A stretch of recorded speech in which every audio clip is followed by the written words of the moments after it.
بسم الله الرحمن الرحيم الحمد لله رب العالمين والصلاة والسلام على رسول الله وعلى آله وصحبه أجمعين اللهم علمنا ما ينفعنا وانفعنا بما علمتنا وزدنا علما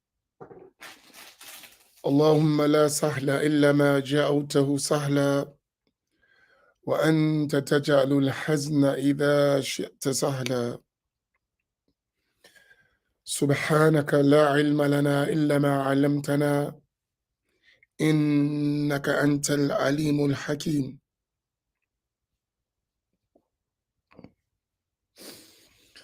أسأل الله تبارك وتعالى أن يجعل نياتنا خالصة لوجهه الكريم السلام عليكم ورحمة الله تعالى وبركاته وعليكم السلام Fatima and Stanley and Imari and Sufyan, the first four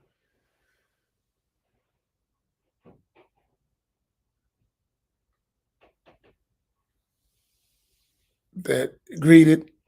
Assalamu alaikum wa alaikum salam to all of you. Inshallah ta'ala, we're going to continue. And I want to, as I explain this text, also want to keep it brief. The reason being that I want us to cover information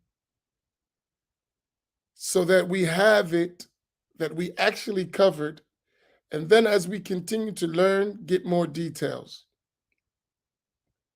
Yesterday, I went kind of extensive in certain issues because of the importance of those issues related to our own time and circumstance. So you may find throughout the text that I highlight some things and some things I just go by, right? Because this is not the first, inshallah, and not the last time that we will cover this material. So therefore, I encourage myself and I encourage you to concentrate on the text itself. You know, we are living in troubling times, seriously. We live between various extremes. In our Islamic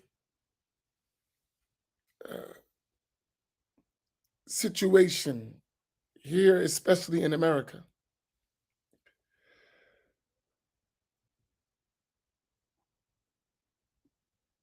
I was on the internet yesterday listening to some lectures. I was net surfing, YouTube surfing.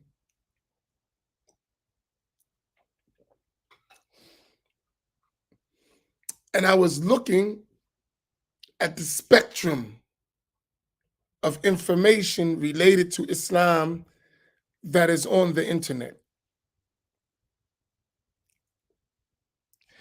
And I put myself in someone's position who's either a new Muslim, a beginner in terms of learning and access without support, meaning having a living teacher. And I was thinking to myself as I was listening to all these extremes, I was like, it's almost impossible for a person not to be confused.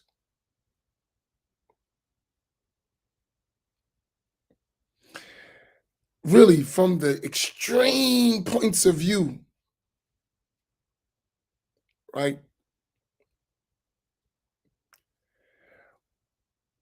On every side,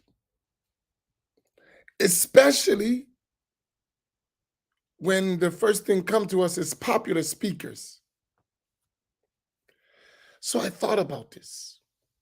You have the extreme, which we always talk about, people who liken Allah to his creation in the name of Islam, give him bodily attributes in the name of Islam, consider things that are of our classical Islamic practices as innovations and shirk, idol worship. That's one side, one extreme end. Then you have this extreme new liberal approach within Sunni Islam, which is we are Ash'ari, we are Maturidi, we are following the four schools. We believe in Tasawwuf, but we're enamored with the West and its intellectual legacy, which is crazy, right? So you would listen to this extreme and you would take your Islam from non-Muslims. Astonishing. With such a tradition that non-Muslim writers and thinkers and philosophers become an authority when teaching Muslims. This is disgusting, but it exists. It is an extreme that exists.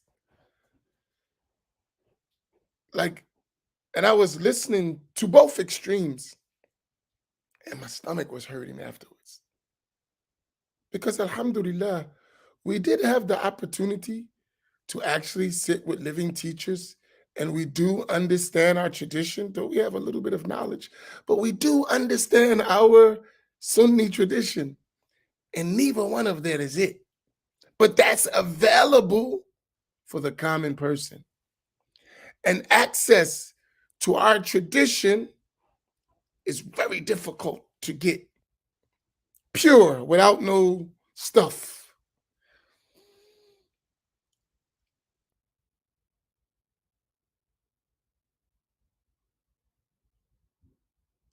And I was thinking to myself, like, wow, what about the common person?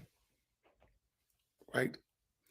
Then the other thing came to me while I was listening to these extremes, a lot, especially in the West.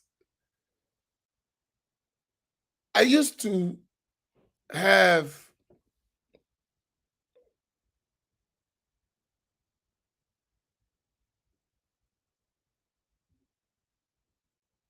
a thought that we need to kind of lighten up because things are available. Then I realized that what is available, you need uh you need a guide. You cannot just do it by yourself. It's too much. And there's too many extremes. You need help. And the help, I believe, is first and foremost understanding our Islamic heritage and tradition well, even from an observer standpoint. So that takes a long time. So you have to summarize in a way that grants you access, right? We need access. We cannot rely solely on people's goodwill to us. We don't think bad of anyone, but shaitan is real. The devil is real. And misguidance is real. So I think one of the things that we all need to work on is having a firm picture of our Islamic way of life and an understanding of our Islamic sciences and knowledge and how it all correlates and our madhahib. Just an understanding and be very, very careful. This is what I learned last night. I always knew it, but it just like it really stuck in my mind last night. We gotta be light with each other because a lot of us, that's where we get our information from. That cesspool of extremes called the internet, which we're on right now. So with each other, we just we gotta be more merciful and really be more on the side of helping each other instead of being critical of each other. It doesn't mean we're not going to correct things we see may be mistaken, but we're also going to be a little bit understanding why we have these mistakes and these errors. Uh, it's just a thought for me. Really, I was thinking about it.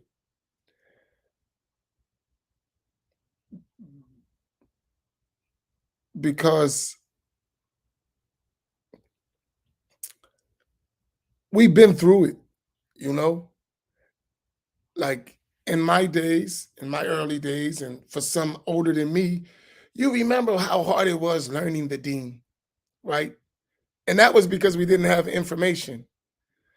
Today, we have abundance of information, but all confused and mixed up and everything. It's like, so mashallah, it's a struggle.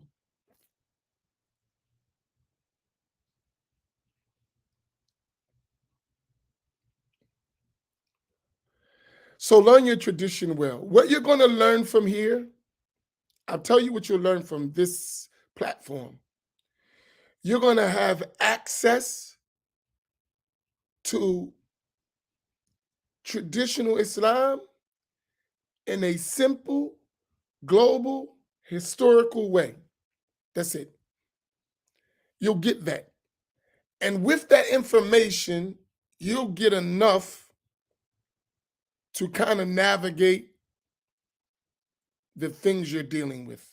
Your foundation will be firm. Inshallah. So, with that, let's keep it simple so that we get it straight, right? Let's not get too complicated. The time to get complicated will come. But right now, it's the time to have a firm foundation and to learn what is available from our Islamic sources.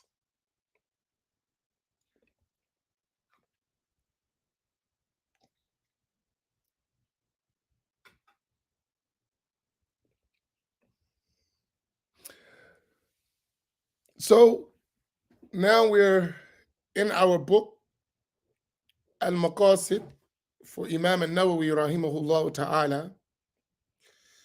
And Imam al-Nawawi was a great Islamic scholar who left a massive amount of knowledge and information in terms of books that have been accepted all across the Muslim world since his time in the 7th century to our time in the 15th century. So it's a nice starting point to try to get what is, our religion that was conveyed. So everything that we're looking for was embodied in the methodology and the works of Imam al-Nawawi. I want you to really concentrate on that. So by reading this book, we're getting access from a leading Islamic scholar that no scholar in their right mind would say that he was misguided. No person who knows our Islamic tradition will say Imam al-Nawawi was misguided. No one would say that. Not that they would say he was perfect, that he didn't have mistakes, but overall, the way he followed is our Islamic tradition, no doubt about it. So by looking at his works, we know that we fit within the generally accepted Sunni position, no doubt about it. So it's a beautiful way, and this book was written for the common people to get a firm foundation. So let's concentrate on what he mentioned. And he put it in an order that starts us out. So he's talking about the belief, then he's talking about the acts of worship, the foundational acts of worship of Islam, then he's talking about spirituality. So everything, those three main sciences, the sciences of the creed, the science of Al-Aqidah, the science of the practice, the science of Al-Fiqh, and the science of spirituality, Sufism, the science of Tasawwuf, he mentioned in a summarized way in this book. So he's telling us how to start.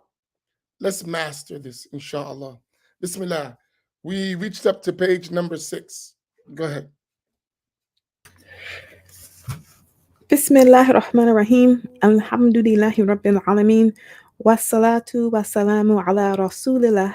The author, may Allah Ta'ala have mercy on him, said, the first obligation of all who are morally responsible, in Arabic, mukallaf, someone who has reached puberty and is of sound mind, is to know Allah Ta'ala, meaning to know that He is existent and not non existent, beginninglessly eternal, not originating in or subject to time or space, everlastingly abiding, not subject to end, dissimilar to and other than anything within time or space. Nothing in any way resembles Him.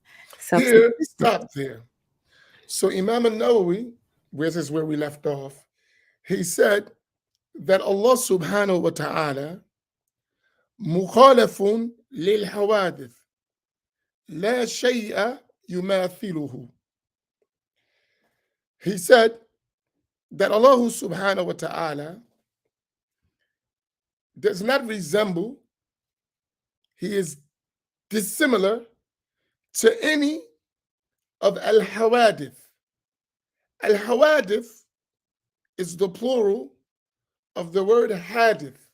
So he mentioned both words, the singular and the plural.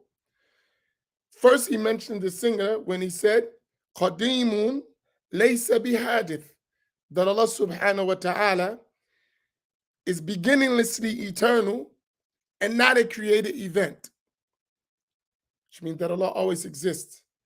And the Prophet sallallahu alaihi wasallam indicated that in his saying in the Sahih of Al-Bukhari, where he said, كَانَ اللَّهُ وَلَمْ يَكُنْ شَيْءٌ غَيْرُهُ, that Allah subhanahu wa ta'ala existed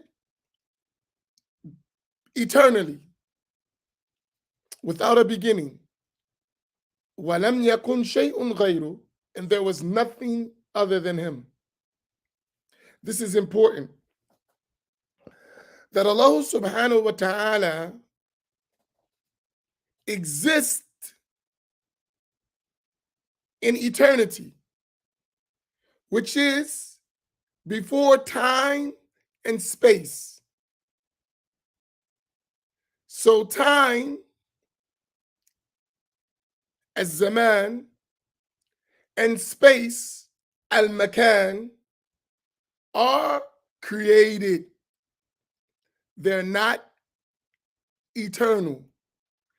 And everything that exists within time and space is a created event.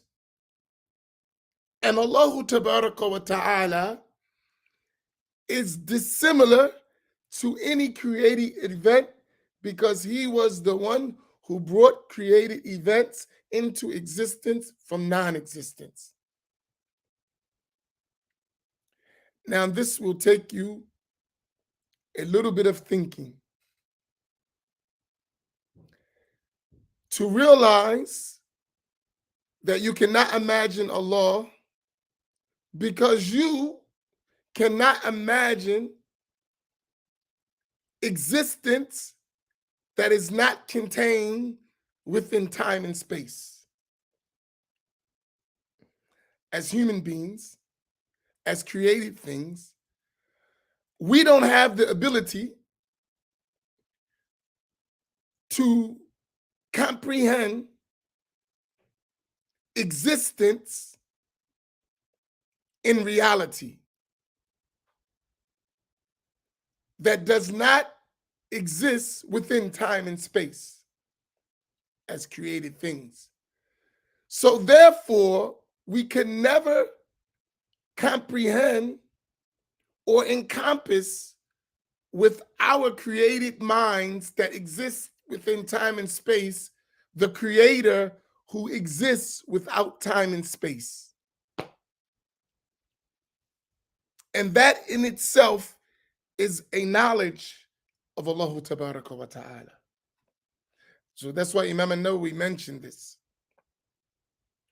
So partly to understand that he's different from the created things, remember his existence, which is a necessary existence, is before time and space and everything that exists in time and space, which is created things.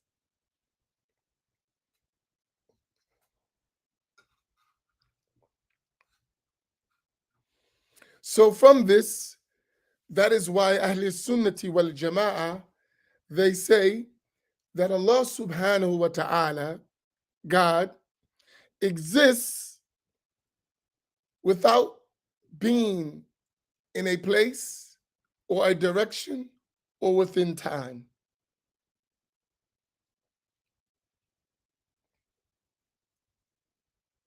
Now, go ahead.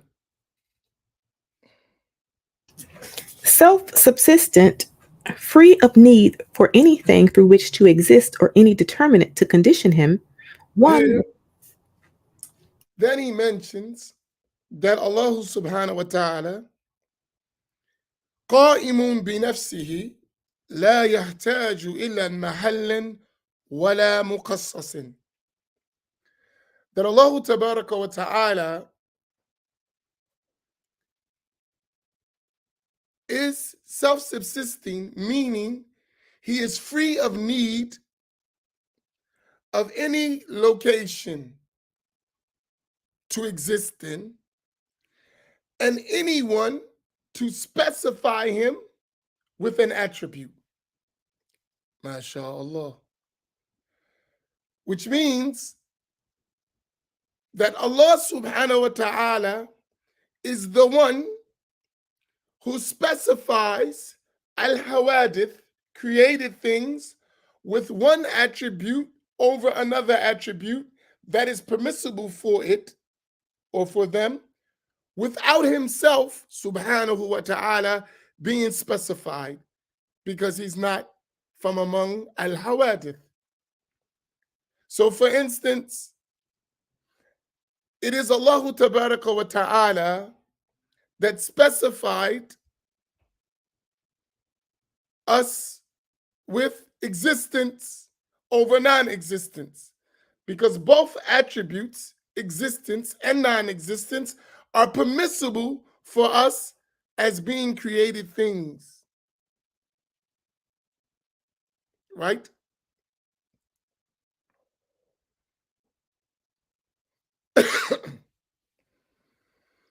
And I know the Eagles beat the pants off the Dallas Cowboys, but that should be on your Facebook page, not in our chat box. All right, now get it out so we can go on to class.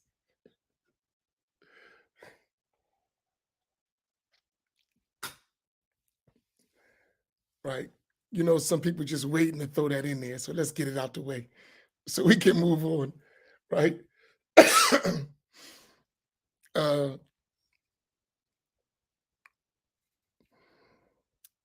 So it is Allah Tabaraka wa Ta'ala specified us with existence over non-existence.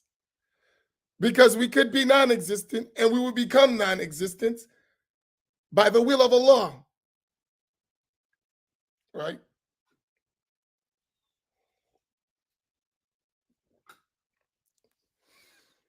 Allah may specify some of us with being tall rather than short.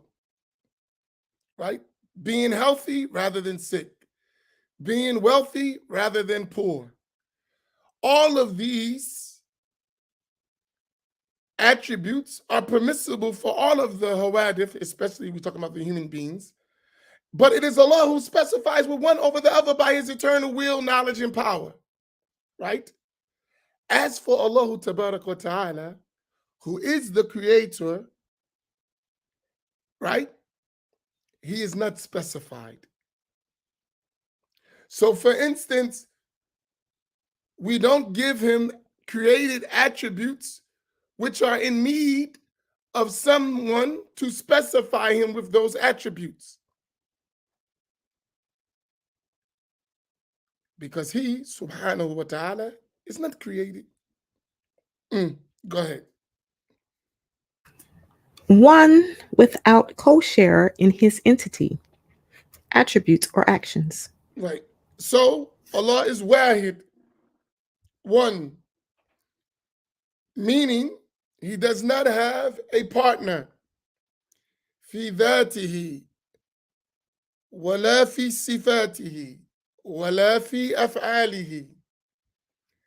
That he does not have a partner in his self.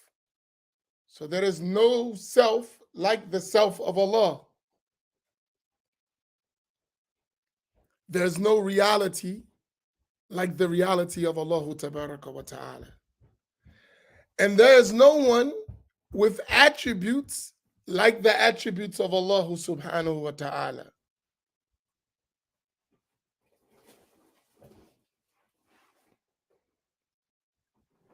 And there are no one's actions who are like the actions of Allah Tabaraka wa Ta'ala. This is very important. Wa alaikum salam.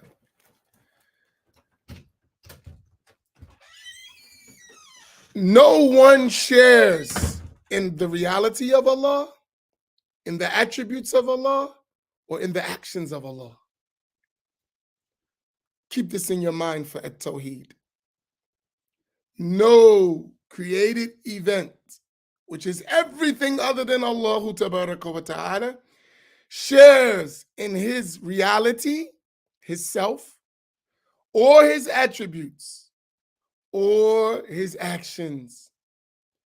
All of them are beginninglessly eternal. The self of Allah, the attributes of Allah, and the actions of Allah are beginninglessly eternal.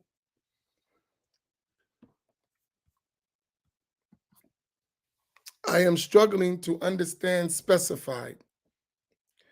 Can I substitute it with characteristics? No, you cannot. Why? What is meant, so let's make sure you understand what is meant by specified. Specified means that Allah willed for created things to have one attribute or characteristic that is befitting for it rather than another. So there are, as a created event, which is everything other than Allah, it is permissible, intellectually permissible, that we have attributes. And some of those attributes are opposites, like tall and short, right? For instance. So I could be, I'm like 5'11", somewhere around there, right? 5'11", 5'10", somewhere around there, right? 185 pounds, right? I didn't elect for myself to be 5'10", 185 pounds. I was specified with that size and weight by Allah Tabaraka wa Ta'ala, Had it been my choice, I might have been something else. Maybe like 6'7", maybe 190, 200, and been a nice basketball player to get all the money to do da'wah, right? But Allah didn't will that for me, nor did He specify me with those attributes, right? So that's what we mean by specified. So instead of as a creation, I could be here in North America, or I could have been in Mecca, in Medina, and that's where I grew up and lived. Allah specified me here, not there. All of that is by His will, right? So all of the creation is specified with its characteristics and attributes by the will of Allah. But Allah Ta'ala Himself is not specified by anyone, because all of our attributes are what? Given to us. Where Allah's attributes were not given to Him, He deserved them eternally. Our attributes, Allah willed for us to have them. Do you understand now? Is it clearer?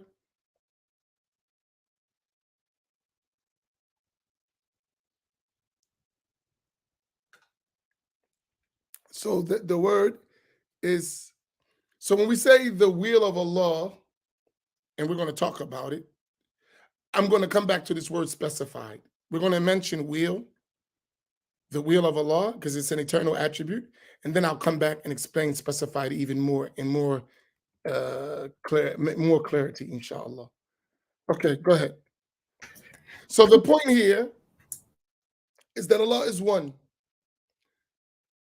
and He has no partner.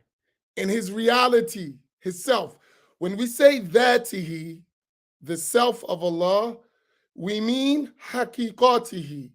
We mean His reality. When we say the self of Allah, we're not talking about a form, we're not talking about a shape, we're not talking about a body, we're not talking about a spirit, we're not talking about a soul.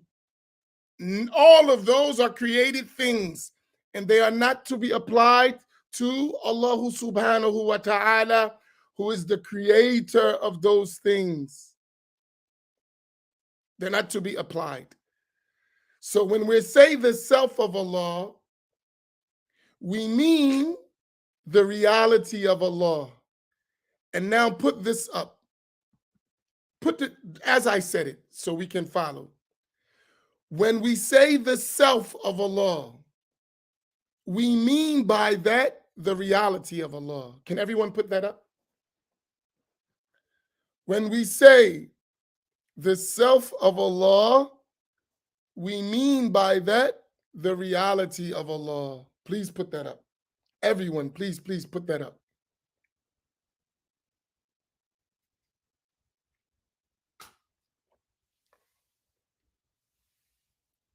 When we say the self of Allah, we mean by that the reality of Allah. Because these are 2 points I want you to get, but I need you to get the first one first. All right?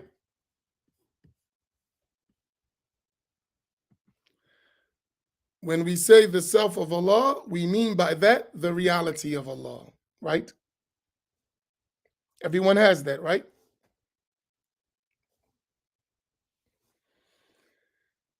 Now, follow that with this. No one knows the reality of Allah except Allah. Follow that with this point. Put it up after you got, right? When we say the self of Allah, we mean the reality of Allah. That's what we mean by that. Now, follow that with this. Put it up. No one knows the reality of Allah except Allah. No one knows the reality of Allah except Allah.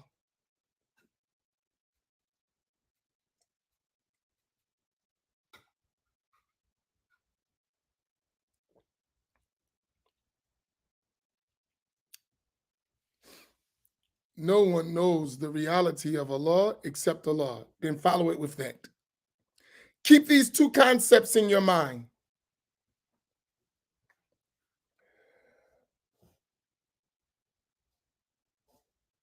All right? So he has no partner in his self, in his reality. So no one co-shares the reality of Allah Tabaraka wa Ta'ala. Like there is that movie, that's the new movie out. What's it called? Woman King. And they had this concept of gods, the male god and the female god. Of course, in Islam, there's no such thing. There is only one rightly self that deserves to be worshipped, and that is Allah Tabaraka wa Ta'ala. That's in his reality. But also, that same concept applies to his attributes and his actions. This will help you stay away from likening Allah to his creation once you understand this. That same concept applies to his attributes and his actions.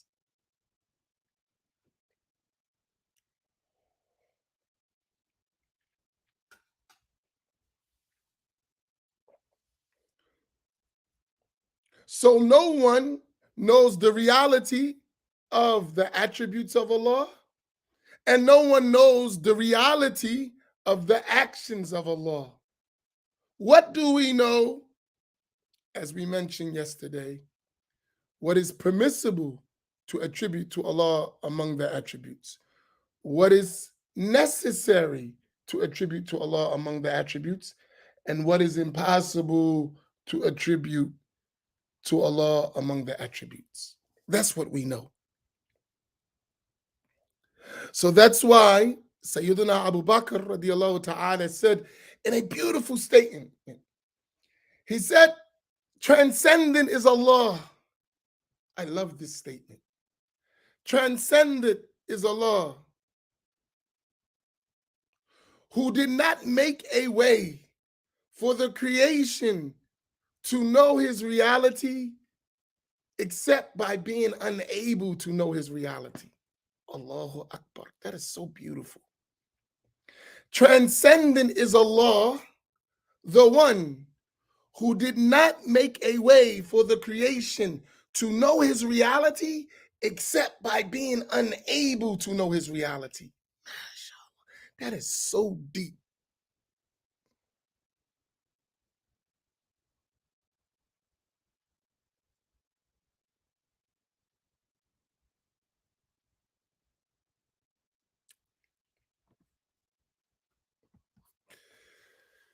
Is there a difference between the essence of Allah and the reality of Allah? No.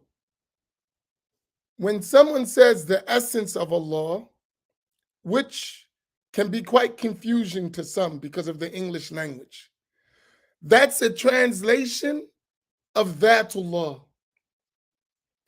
When someone says reality of Allah, they mean that. So the Arabic word, let me see if I can switch. Allahumma salli wa sallim wa barik ala Sayyidina. Let me see if I can. Let me see if I can switch this. All right. The Arabic word for that is that. Okay, now let me go back to English.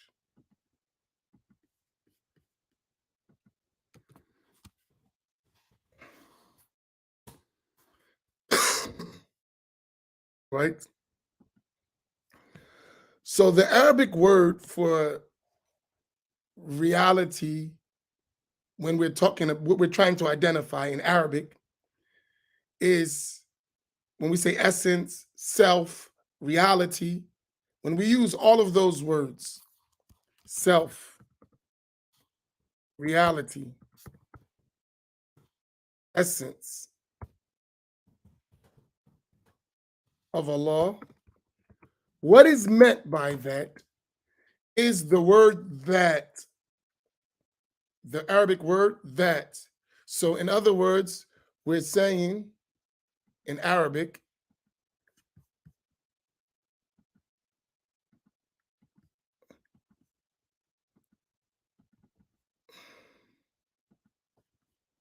okay, good. In Arabic, we're saying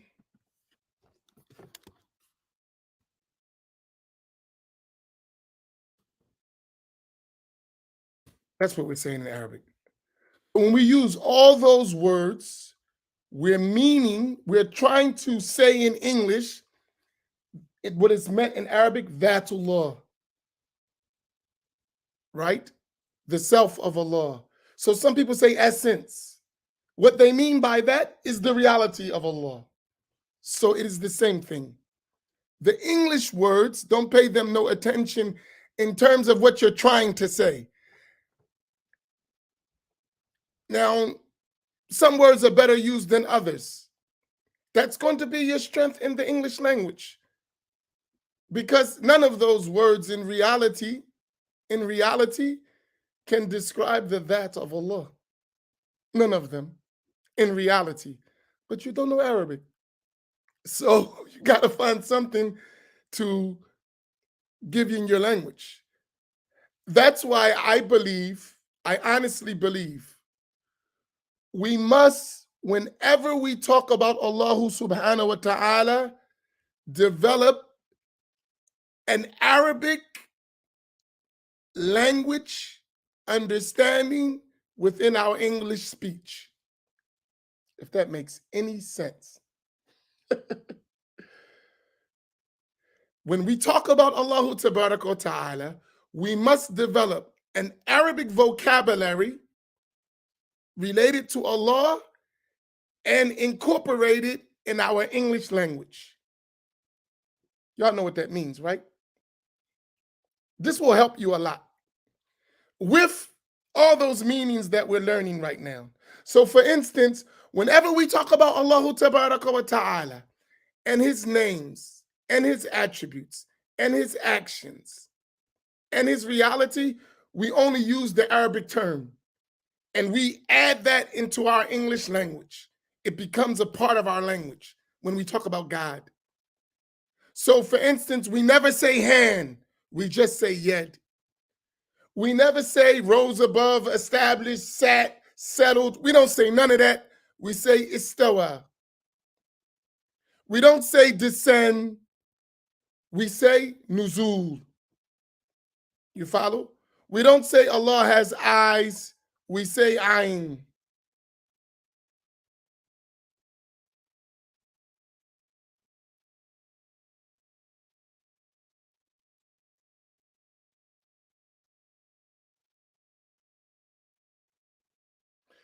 Right?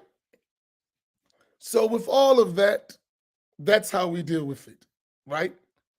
Please train yourself. So that means you have to learn Arabic, some Arabic, at least enough to say the words in Arabic, because you already understand that the reality of those words, the meaning of those words, when we're talking about Allah tabaraka wa ta'ala, do not resemble created things. That's understood already, right? So whenever we talk about Allah and his attributes, we leave it in the Arabic language and we just say the yad of Allah, the ayn of Allah, right?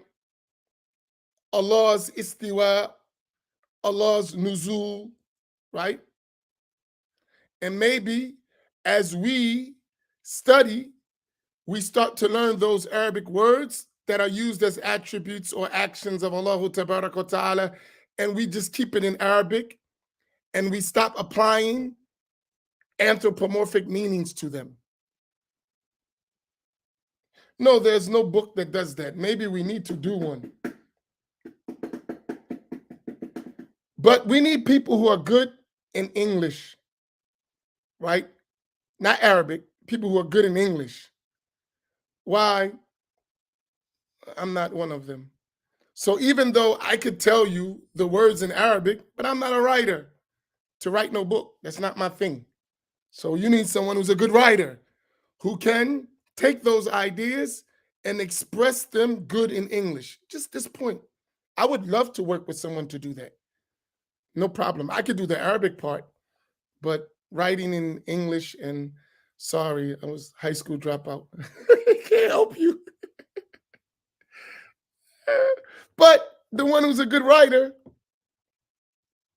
could take it and do it. And we jointly work together. It's needed. We actually did it, but the person who we did the whole Quran, but politics got in the way and nonsense, and it never saw the light of day, which broke my heart. I spent a lot of time working on that. And now when I look at translations that exist that are good in some areas, they're miserable in this area. So we spent a lot of time doing that. And, you know, politics. La hawla wa la quwwata illa billah. But we do need it. And maybe one day that will reach we'll make it to print. Right? But la hawla wa la quwwata illa billah.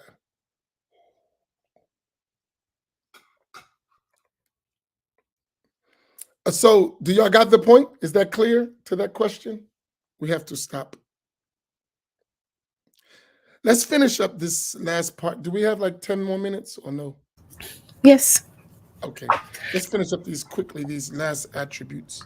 Possessed of almighty power, will, knowledge, life, hearing, sight, speech, such that Okay, he. so these 7 attributes, al-qudra, al-irada, al-ilm, al-haya, al-sama', al-basar, al-kalam, right?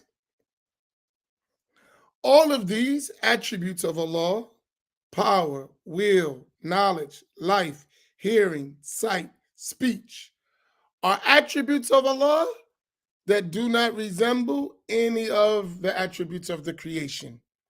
So even though we use the word al-qudra for power, al-irada for will, al-ilm for knowledge, al-haya for life, al-sama' for speech, al-basar for sight, al-kalam for speech, none of that is like the power, will, knowledge, life, hearing, sight, and speech of any created thing. And created thing is everything other than Allahu Tabaraka wa Ta'ala. Is this clear? So the word is the same, but the meanings are completely different. And when it comes to the attribute of Allah, we don't know the reality of the meaning for that. We know it is affirmed to him and it's obligatory to attribute to him. But as for its reality, just as we don't know this reality of itself, we don't know the reality of his attributes. But we know, just as he is attributed with existence and he has a self with attributes, these attributes are affirmed to him, though they do not resemble created things. And created things, let's put this up, please. Created things are everything other than Allah.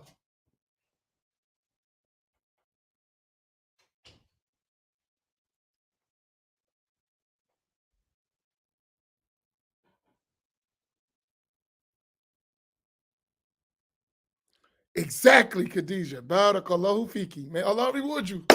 Oh, got it. Right? When we say Allah is as-sami'u as a name, mawsufun bi-sifat as-sama', he's attributed with the attribute of hearing. The reality of all seeing is with Allah that we cannot imagine exactly. We don't deny that Allah has the attribute of seeing. But the reality of that, we don't know. But what we do know is that he doesn't have an eye, he doesn't have a pupil, his sight is not related to distance and light. All of these are created things that have nothing to do with the seeing of Allah. Got it?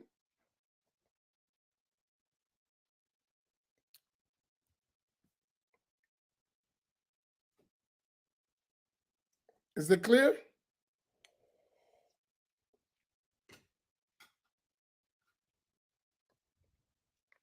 MashaAllah.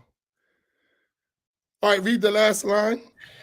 Such that he is Since he's almighty. attributed with power and will and knowledge and life and hearing and sight and speech, that means also that he is, go ahead.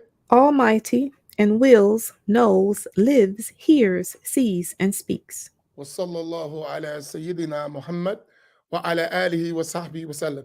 And these are the 20 attributes that the scholars of Ahl Sunnati wal Jama'ah say are obligatory on every morally responsible individual to know. So if you go, these 20 attributes that are mentioned in this paragraph, they're indicated, are obligatory for every mukallaf to know. And this is Imam al-Nawawi saying this, right? So we know that this belief, which is the belief of the Asha'ira and the Maturidiyya,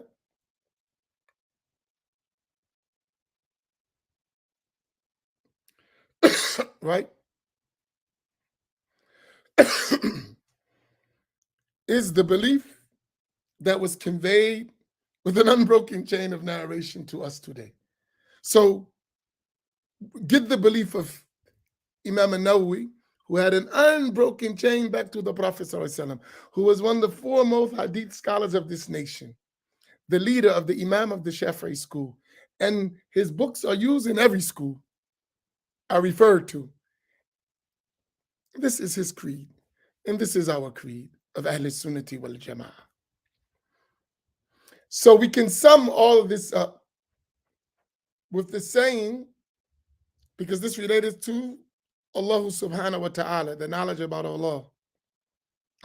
So we can sum this up with the saying of the great Imam from the Salaf, Junaid al-Baghdadi, when he said, as Imam Abu al-Qasim al-Qushayri mentioned in his Risala, in his treatise on Tasawwuf, he said, At-Tawheed, which is knowing the oneness of Allah, is to distinguish the one who has no beginning from the one who is a created event.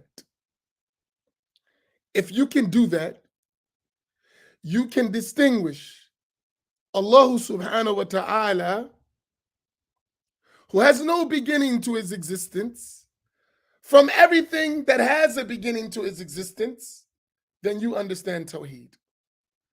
If you confuse these issues, you haven't reached Tawheed. Even if you say, we're teaching Tawheed, which is Tashbih and Tajsim.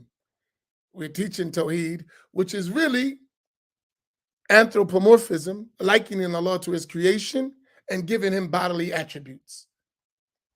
Tawheed is to distinguish Allah from that. With that, we'll stop here. Sallallahu ala Sayyidina Muhammad. And go over this. That's not a lot. Can you memorize that? It's very easy. You should be able to memorize that paragraph. That is Al-Junaid, Imam Junaid al-Baghdadi. He said,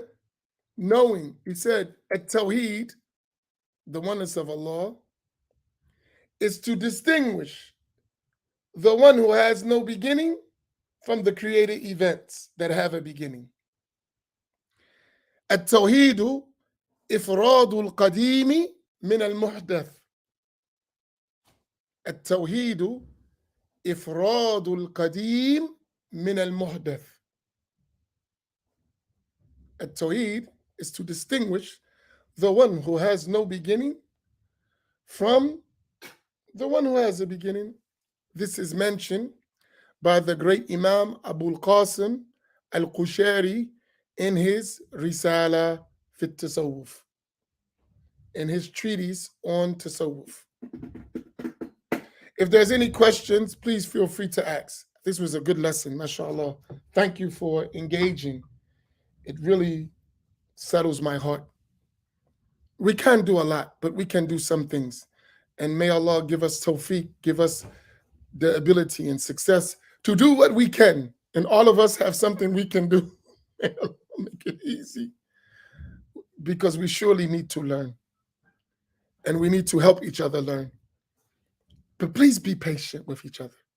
Really. Yesterday, I felt a little bad because it seemed to me that I may have came down a little hard on in the session, but I did it so that we could stay focused. Because sometimes, we have fun and we enjoy ourselves, but sometimes our fun and enjoyment distracts from the lesson. And depending the degree of importance with the lesson, that needs to be toned down, right? And when we're talking about the critical issues of belief, in a way, we have to say, hey, slow down with the comedy and the fun and the intellectualizing for this moment. When it's not that deep, we can, enjoy ourselves at the same time. But when we're talking about such a crucial issue, it's like it needs more seriousness. Mm. So if I punched anyone in the stomach, as Abdul Wali says, please forgive me. And I didn't mean to punch you in your stomach, but I had to because you was going to give someone else a stomach ache if I didn't. A stomach ache and a headache. If there's no questions, do we have any questions? So everything is clear.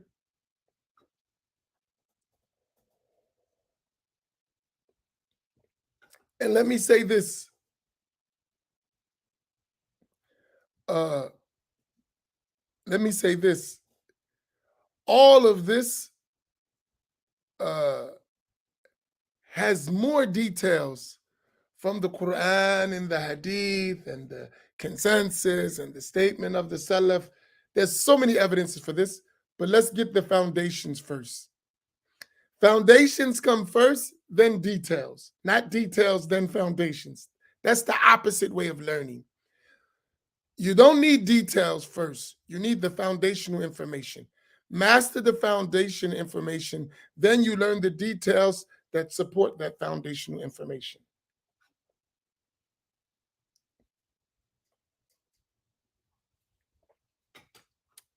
Inshallah.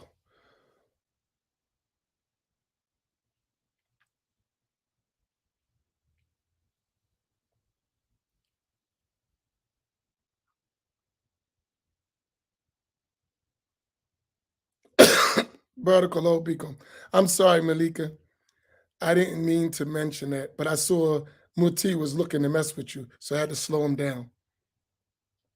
Now, y'all can go ahead and crack all the Cowboy Eagles jokes you want. But I saw him coming at your neck, so I had to stop him.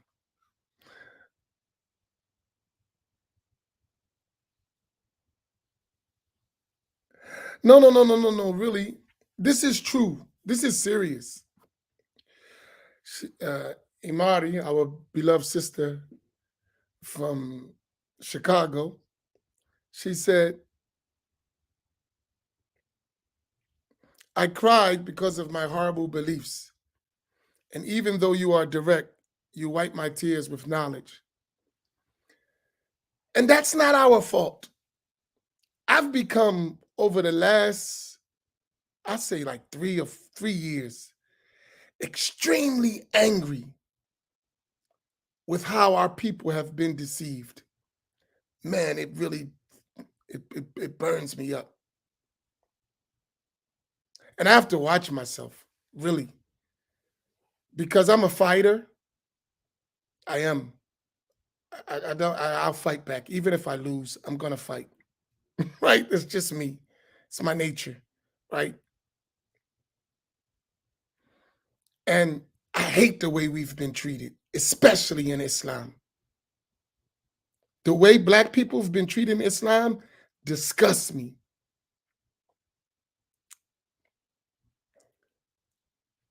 And the way we've been treated in Islam is how we got all these bad beliefs. The people with correct beliefs did not pay attention to us. Let's say did not pay enough attention. And that's across the board. Even if they had the correct beliefs, they came and exploited our communities. And the evidence is right there in our communities. And then, just like in slavery, please don't take me on this tantrum, right? But let me indicate how I feel about it. Just like in slavery, just like in Jim Crow, just like in the civil rights movement, there's always been some of us who got close enough to Mr. Charlie for our own individual success, and we left everyone else behind, right? And I'm down. Mr. Charlie gave me some knowledge. I'm the man. I got some wealth. I moved in the suburbs. Heck with the rest of you Negroes. In spirit. That's how we've been treated in Islam too. And that's how we act in Islam too. And having access sometimes can be dangerous if you don't know how to handle access. You know? Because it makes two things. Number one, you got access, so you have access, so you see what's going on. I see it. And that's why them guys stay away from me. They know, like, Imam Amin ain't having it. I'm not, period. No matter who you are. When I see that stuff, it turns my stomach. And so, but I know it exists. But they know when they're around me, don't do that. Please, don't make me disrespect you. Don't do it. Right? Nah. I see it. That Islamic Uncle Tom crap, or you don't say Uncle Tom, or Sambo crap, I hate it. You know, we are the people of knowledge, and get out of here, Joker. Right? Because I know we ain't really like that. It's all claims. You ain't really like that. Mr. Charlie pat you on your head, gave you a little position. You went to study with some people, got a little stuff, and you come back here acting like you ain't black and you ain't there. Man, you don't get out of here, Joker. And you ain't even like that. He gave you an inferior education. Stop. See, we on these stages, we on these platforms, and we on the internet, right? And we the man. You should see us overseas. We sit our butts down when we're in front of real scholars. All this pomp and glitter and nonsense, acting like we somebody. We don't do that when we're in front of the real scholars. Quiet as a church mouse. Stop. Now you big shake. Man, would you knock it off? I've been in the sessions. I know. I've been with the scholars. I know how we act. We sitting in the audience. Ain't nobody up front. We sitting in the audience, listening with your pad. Stop. That same person that's sitting in the audience should be that same person when you get in front of the people. Sit in the audience. Even if you're up front, realize you really belong in the audience and help the people. But that's another story. I studied overseas and did what? Right? And did what? Come on, man, stop. You learned the little things, and that's great. Now share those little things with humbleness and truthfulness and build the rest of us up. Don't use it to exalt yourself above us. You just like us. Just had a little bit more access. Stop. Knock it off. Right?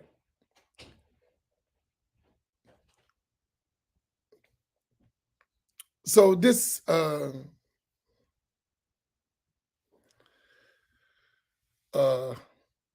let's be people, man. We got to be down to earth with each other. You know what I'm saying? Like, come on, man. We all one. Yeah, some of us know more than others, and we should respect that you know a little bit more. But what you got, help us grow too, right?